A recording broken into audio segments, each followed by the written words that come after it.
On peut y aller.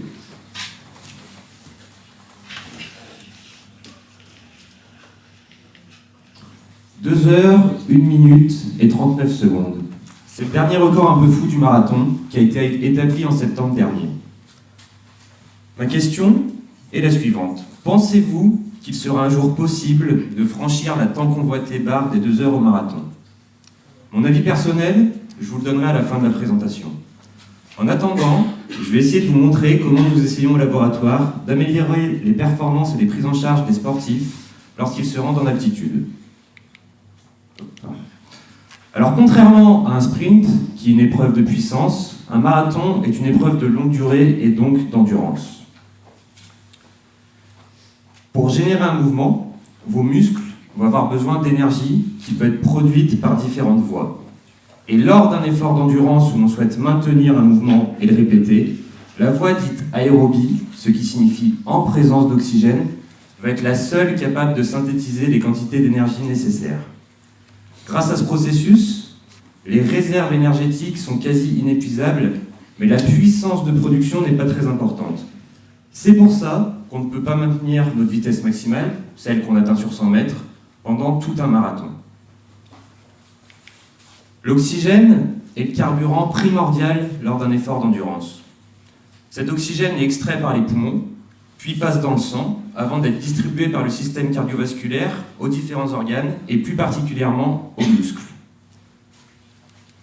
Ces muscles qui génèrent le mouvement pendant une course, et notamment pendant un marathon.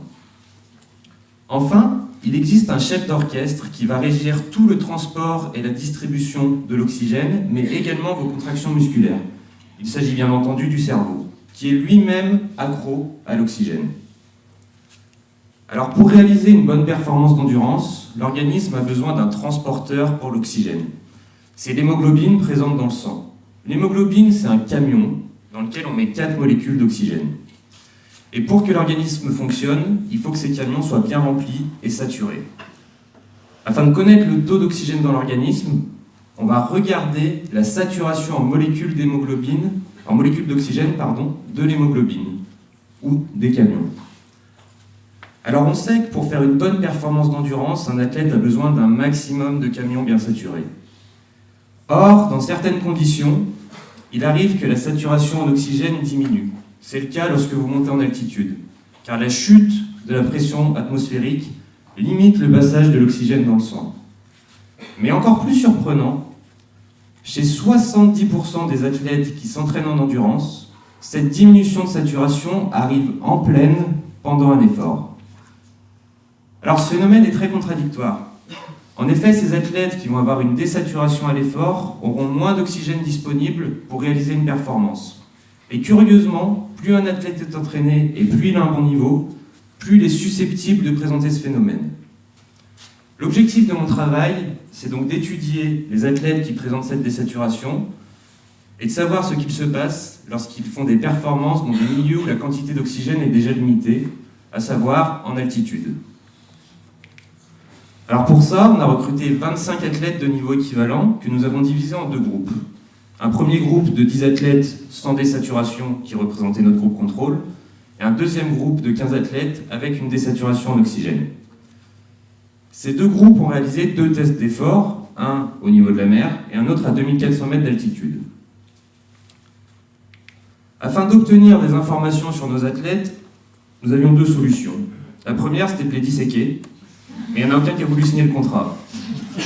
On a donc fait appel à une méthode d'exploration par lumière infrarouge qui permet de suivre 2 choses, l'oxygénation et le volume sanguin au niveau donc du muscle et du cerveau. Premier constat, les performances en endurance des 10 athlètes du groupe contrôle et des 15 athlètes qui désaturent sont équivalentes en pleine. Mais en altitude, on voit que les 10 athlètes du groupe contrôle ont de meilleures performances que ceux qui désaturent. Alors ce résultat amène 2 conclusions.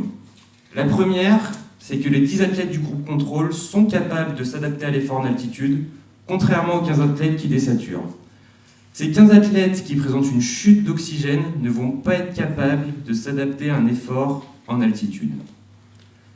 Deuxième conclusion, Pendant un effort en pleine, cette fois-ci, le volume sanguin musculaire et donc l'apport en oxygène est moins important chez les 15 athlètes qui désaturent.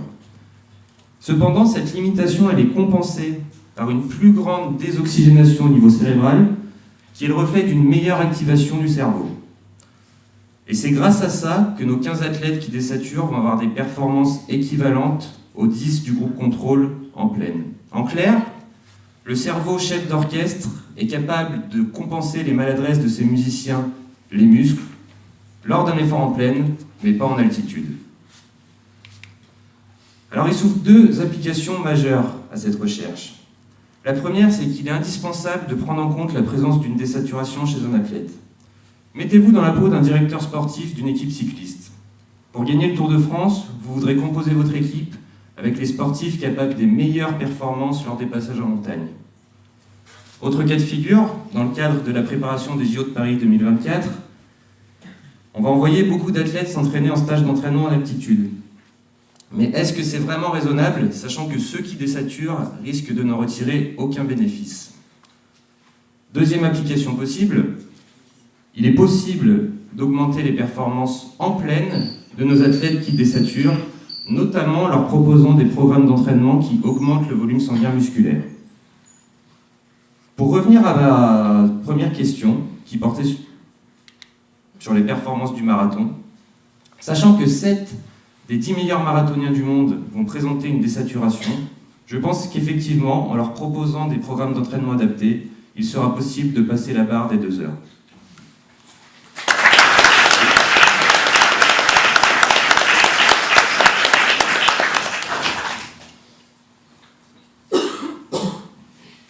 Merci Antoine pour cette présentation. Est-ce que vous avez des questions ?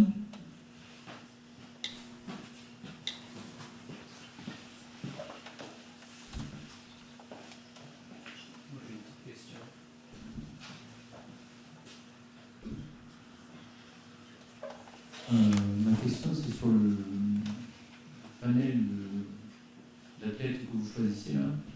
Ceux qui ont un taux de désaturation certain, vous les choisissez comment en fait? Parce que là, vous représentez un oxygène au lieu de 4, etc. Concrètement, comment c'est réalisé? En fait, quand on recrute des athlètes, on va essayer de taper sur des athlètes qui sont les plus performants possibles, vu qu'on sait qu'il y en a 70% qui sont atteints. Et on le détermine pendant le test d'effort en pleine. En fait, on prend la saturation avec un oxymètre de pouls classique qu'on met à l'oreille, on chauffe l'oreille, et après, une saturation qui passe en dessous des 94%. Un athlète qui passe en dessous des 94% pendant un test d'effort est considéré comme un athlète qui désature. Après, nous, on a des désaturations autour de 88%. Donc on est vraiment sur de l'athlète qui est très touché. Parce que j'imagine qu'il y a des taux différents, donc comment vous gérez ça au niveau de... Ça, c'est un petit peu le problème de ce genre d'études, c'est-à-dire que notre population contrôle, elle les contrôle, elle ne désature pas. Et notre population qui désature, il y a ceux qui désaturent modérément, sévèrement, un petit peu. Donc en fait, on essaie de faire des clusters et de ranger ça dans plusieurs catégories, mais avec 15 athlètes qui désaturent, on est obligé plutôt de faire des corrélations en fonction de la désaturation, de l'intensité de la désaturation avec les différents paramètres qu'on a en fait. Merci. Juste une question, tu dis que le transporteur c'est donc l'hémoglobine, et est-ce que les athlètes ont été testés pour leur taux respectif d'hémoglobine? Est-ce qu'il est comparable ou pas? En fait, ils ont les mêmes caractéristiques hématologiques, c'est-à-dire tout ce qui est le taux de globules rouges, l'hémoglobine, etc. Et ce qui les limite, c'est souvent un problème de diffusion en fait. C'est pas le transporteur vraiment qui est limitant, mais c'est un problème d'adéquation entre ce qui se passe au niveau des poumons et au niveau du système cardiovasculaire. En fait, ça a été découvert chez les chevaux, ce genre de problème, qui sont très entraînés en endurance la plupart du temps et sans éthique. Et on s'est rendu compte qu'au lieu que l'oxygène passe dans le sang, c'était le sang qui passait dans les poumons. Et en faisant des lavements, on s'est rendu compte qu'il y a du sang présent dans les poumons.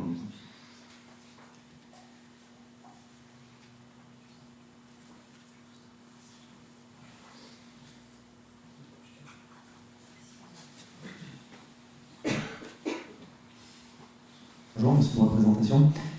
Par rapport au panel de sportifs que vous avez testé, est-ce qu'ils faisaient tous de la course à pied ou est-ce que vous avez essayé de faire varier aussi le type d'effort? Alors pour cette étude, on était sur un test d'effort sur tapis roulant, donc on a pris uniquement des gens qui faisaient soit de la course à pied, soit du triathlon. Parce qu'on ne veut pas introduire un effet de désentraînement. Si tu veux, si on fait une étude sur vélo, sur un ergocycle, on est obligé de prendre des cyclistes, parce que sinon il y a de la fatigue musculaire qui intervient avant la fatigue liée à l'endurance.